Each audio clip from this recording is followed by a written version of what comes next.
Marianne et son bien-aimé se sont réaffirmés leur amour, bravant l'intention d'Orgon de la marier de force.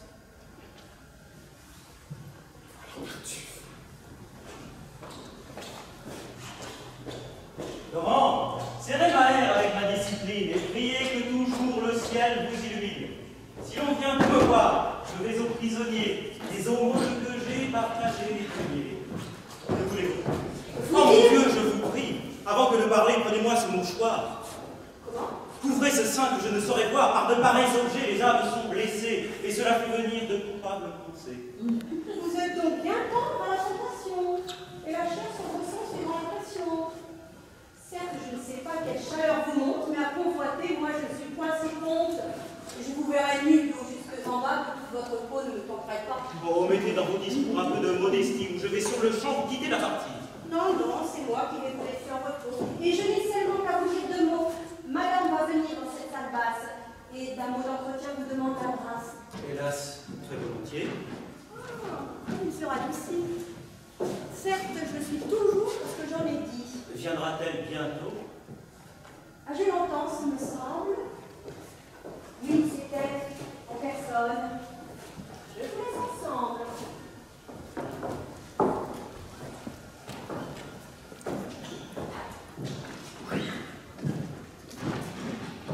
Que le ciel à jamais, dans sa toute bonté, et de l'âme et du corps de la santé, bénisse vos jours, autant que le désir le plus humble de ceux que son amour inspire. Je suis fort obligée d'aller ce souhait pieux, mais je commande une chaise afin d'être. Comment de votre mal, je vous remise? Fort bien. Et cette fièvre a bientôt quitté prise. Mauvais prières n'ont pas le mérite qu'il faut pour avoir attiré cette grâce d'en haut, mais je n'ai fait au ciel nulle et votre instance qui n'ait eu pour objet votre convalescence. Votre zèle pour moi, c'est partout que je peux. On ne peut trop chérir votre chère santé, et pour la rétablir, j'aurais donné la mienne. C'est poussé bien avant la charité chrétienne, et je vous dois beaucoup pour toutes ces Alors, je fais bien moins pour vous que vous ne méritez. J'ai voulu en secret vous parler de mon frère, et suis bien aise ici qu'aucun ne nous éclaire. Ah, je suis ravi de continuer, vous, madame, de me voir seule. C'est une occasion qu'au ciel j'ai demandé sans que jusqu'à cette heure il ne m'ait accordé. Moi, ce qu'il veut, c'est un mot d'entretien. Tout votre cœur souffre et vous cache rien. Je peux aussi, pour grâce singulière, et montrer à vos yeux mon âme entière. Oui, madame, sans m'interroger. Vous me serrez trop. C'est par excès de zèle de vous faire aucun mal. Je fais mes dessins et je reviens toujours. Que la votre main? Je tâte votre habit, l'étoffe en est moelleuse. Grâce de blesser. Je suis fort chatouilleuse. Mon Dieu, que ce point d'ouvrage est merveilleux, mon travail aujourd'hui d'un air miraculeux. Jamais en toute chose on a pu si bien faire. Il est vrai. Et revenons à notre affaire. On tient que mon mari veut dégager sa foi et vous donner sa fille. Est-il vrai, Nicolas? Il m'en a dit deux mots, mais madame, à vrai dire, ce n'est pas le bonheur après quoi je soupire. Et je vois autre part les merveilleux attraits de la félicité qui fait tous mes souhaits. Moi, je crois au ciel, tant de tous vos soupirs, et que rien d'ici-bas n'arrête vos désirs. L'amour qui nous attache aux beautés éternelles n'étouffe pas en nous l'amour des temporels. Nos sens facilement peuvent être charmés des ouvrages parfaits que le ciel a formés, et je n'ai pu voir parfaite créature sans admirer en vous l'auteur de la nature. Et même à fuir vos yeux, mon cœur se résolut, vous croyant un obstacle à faire mon salut. La déclaration est tout à fait galante, mais elle est à vrai dire un peu bien surprenante.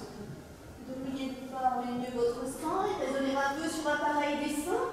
Un dévot comme vous, et que partout l'homme. Pour être dévot, je n'en suis pas moins homme, et lorsqu'on vient d'avoir vos célestes appas, un cœur se laisse prendre et ne raisonne pas. Oh, je sais qu'un tel discours de moi paraît étrange, mais madame, après tout, je ne suis pas un ange. Et si vous condamnez l'aveu que je vous fais, vous devez vous en prendre à vos charmants attraits.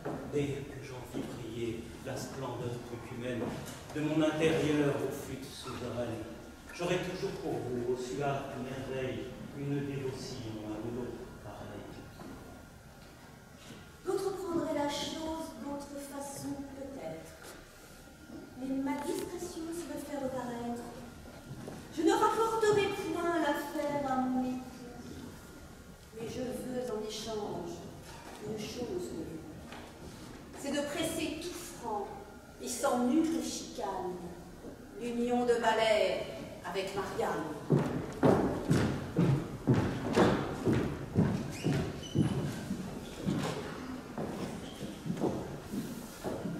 Damis, le fils d'Orgon, a tout entendu.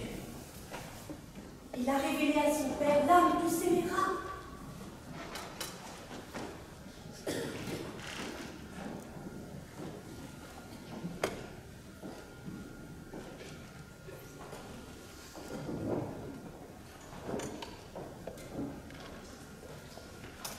Ce que je viens d'entendre au ciel est incroyable.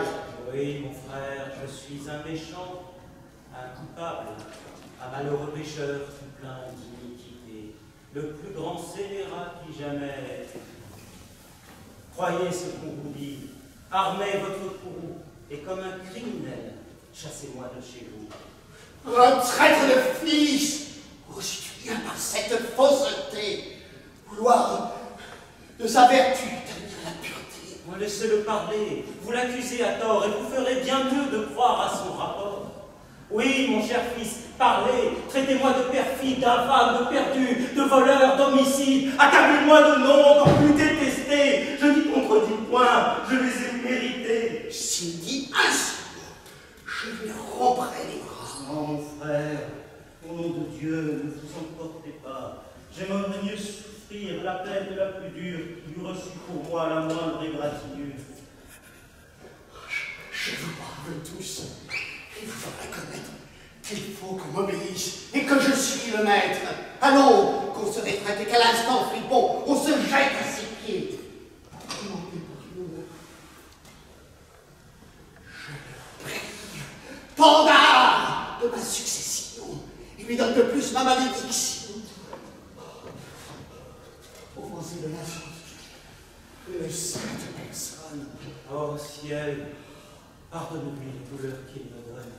Si vous pouviez savoir avec quel déplaisir je vois qu'envers mon frère on tâche à me noircir. Hélas, Ah, la seule pensée de cette ingratitude fait souffrir à mon âme un supplice serrure. L'horreur que j'en conçois, j'ai le cœur si serré que je ne puis parler, quoique j'en ai. coquin, je me repens que ma main t'ait fait grâce et n'était pas d'abord assommé sur la place. Remettez-vous, mon frère. Ne vous fâchez pas. Rompons le cours de ces fâcheux débats. Quoi? Vous moquez-vous? On y est, et je vois qu'on cherche à vous donner des soupçons de ma foi. Qu'importe. Voyez-vous que mon cœur les écoute? On ne manquera pas de poursuivre sans doute. Et ces mêmes rapports qui, si vous rejetez, peut-être que notre foi seront-ils écoutés. Non, mon frère, jamais. Mon frère, une femme aisément d'un mari peut bien surprendre l'un. Non, non. Laissez-moi quitte en m'éloignant d'ici, leur ôter tout sujet de m'attaquer ainsi. Non. Vous demeurerez. Il y va de ma vie. Il faudra donc que je me mortifie, pourtant si vous vouliez. Ah! Soit, n'en parlons plus. Mais je sais comme il faut en user là-dessus. L'honneur est délicat et l'amitié m'engage à prévenir les bruits et les sujets d'ombrage. Je fuirai votre épouse et vous ne me verrez. Non. En dépit de tous, vous la fréquenterez. Faire enrager le monde est ma plus grande joie et je veux qu'avec elle, à toute heure, on vous voit. Et je vais, en bonne forme, vous faire de mon bien, donation entière, un bon et franc ami que pour gendre je prends, et bien plus cher que fils, que femme ou que parent. N'accepterez-vous pas ce que je vous propose? La volonté du ciel peut être en toute chose.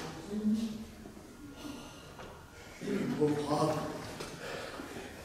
Allons vite redresser un écrit que puisse l'envie en crever.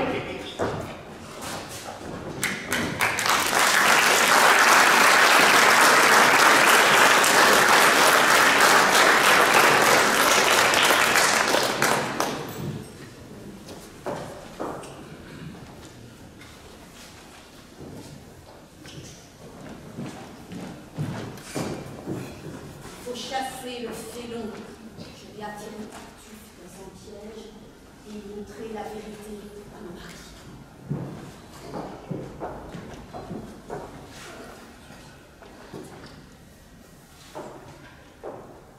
Je fais part de vous ici. Comment? Bien caché, il va faire nécessaire. Et pourquoi sous cette table? Oh mon Dieu, laissez faire, j'ai mon dessin en tête et vous en jugerez. Et tel que vous l'avez dit, quand vous y serez, tenez qu'on ne vous voit et qu'on ne vous entende. Je confesse qu'ici, ma complaisance est grande. Mais de votre entreprise, il faut vous voir sortir. Vous n'aurez que je crois rien à ma répartie. C'est à vous d'arrêter son ardeur insensée. On croirait l'affaire assez à repousser. Ce sont vos intérêts, vous serez le maître. Mais l'on vient, tenez-vous, gardez de paraître.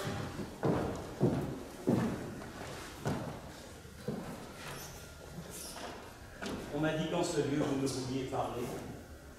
Oui, on a des secrets, aussi révélés. Mais tirez cette porte avant qu'on vous les dise, et regardez pas toutes les craintes de surprise.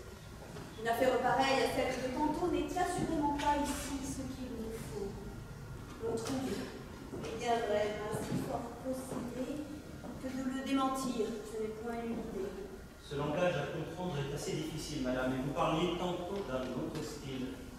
Si d'un tel refus vous êtes en cours, que le cœur d'une femme est mal tenu de vie, et que vous savez tout ce qu'il veut faire entendre lorsque si faiblement on le voit se défendre. Toujours notre cœur ne combat dans ces moments ce qu'on veut nous donner dedans nos sentiments. Son blessure d'abord, et de l'air qu'on s'y prend, on laisse assez connaître que notre cœur se rend. Rejettez la chose ainsi qu'on va le faire, si l'offre de votre cœur vous en plaît. Sans doute, madame, une douceur extrême que d'entendre ces mots d'une bouche qu'on aime.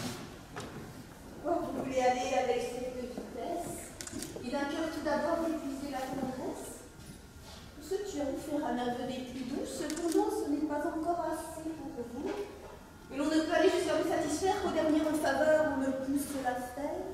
Pour moi qui crois si peu mériter vos bontés, je doute du bonheur de mes témérités, et je ne croirais rien que vous n'ayez, madame, par des réalités, su convaincre ma flamme. Mon Dieu, que votre amour rendrait tyran agir, et connaître l'étrange, il me jette de l'esprit, que sur les cœurs il prend un furieux empire, et qu'avec violence il veut ce qu'il désire. Moi, de votre esprit, on ne peut se parer. Et vous ne laissez pas le temps de respirer. D'un œil de l'un, vous voyez mes hommages. Pourquoi m'en refuser d'assurer témoignage? Comment consentir à ce que vous voulez, sans offenser le ciel dont toujours vous parlez? Oh, si ce n'est que le ciel qu'à mes vœux j'en oppose, lever un tel obstacle est à moi plus de choses, et cela ne doit pas retenir votre cœur. Mais des arrêts du ciel, on nous fait tant de peur. Oh, je puis vous dissiper ces craintes ridicules, madame, et je sais l'art de lever les scrupules. Le ciel défend de vrai certains contentements, et l'on trouve avec lui des commandements. Entendez mon désir, et n'ayez point d'effroi. Je vous réponds de tout et prends le mal sur moi. C'est fort, madame.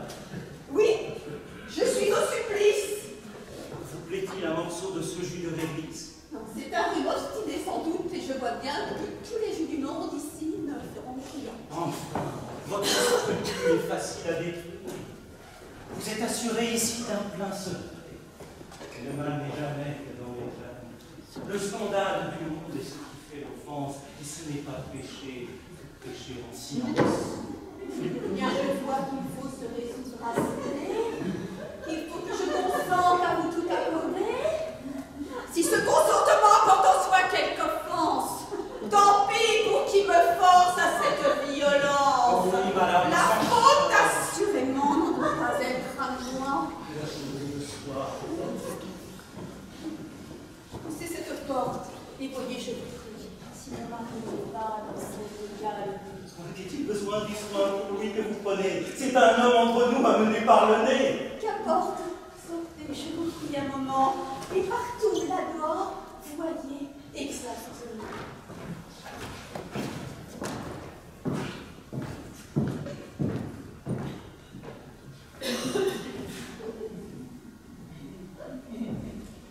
Je vous l'avoue, l'abominable homme, je n'en puis revenir Et tout ceci m'assemble.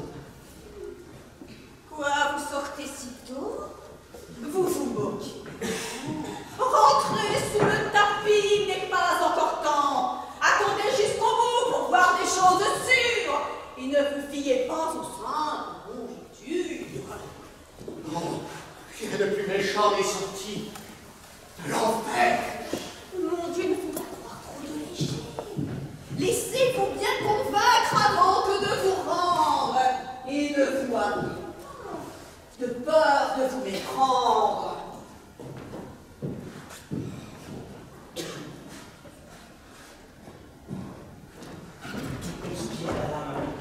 J'ai visité de l'œil tout cet appartement. Personne ne se situe, mon âme ravie. Doudou! Ah, vous suivez trop votre amoureuse envie. Et vous ne devez pas tant vous passionner. Ah, l'homme de bien, vous m'en voulez donner, comme à la tentation s'abandonne votre âme. Vous époussiez ma fille et convoitiez ma femme. J'ai douté fort longtemps que ce fût tout de bon. Je croyais toujours qu'on changerait de ton. C'est assez avancé le témoignage, je m'y tiens et n'en veux pour moi pas d'autres témoignages. C'est contre mon humeur que j'ai fait tout ceci. L'on m'a mise au point, vous traitez ainsi. Quoi, vous croyez? Oh, point de bruit. Des nichons d'océan et sans cérémonie. Ordre du roi, Tartuffe est interdit.